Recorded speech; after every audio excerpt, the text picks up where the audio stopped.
ที่เราเลือกถึงแบบเราเห็นเราทำเนี่ยเนาะสำหรับในตัวนี้ในตัวจะได้บอกเรื่องสินค้าเนาะไปอัญเชิญในเขาได้นำรถแห่กลับบ้านเป็นที่เรียบร้อยแล้วแต่ว่าแต่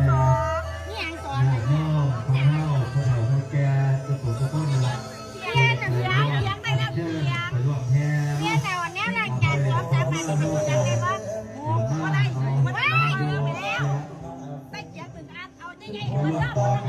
ไม่หายใจตัวเดียวกันกับที่ตีนักร้อยโย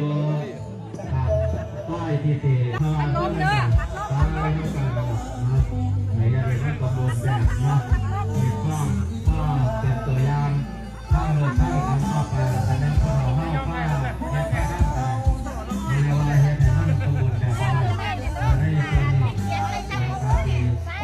เข้าใจและเข้าไปเราก็โอ้ไม่ให้รุ่นเนาะไม่รู้อะไรก็เปลี่ยนเลยเปลี่ยนมาไม่ผิดของให้เข้าใช้เราเป็นการติดตามไว้เรียกว่าประเพณี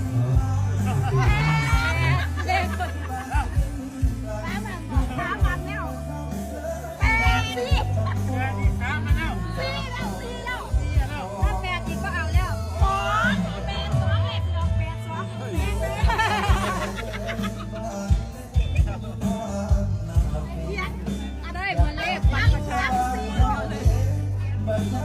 น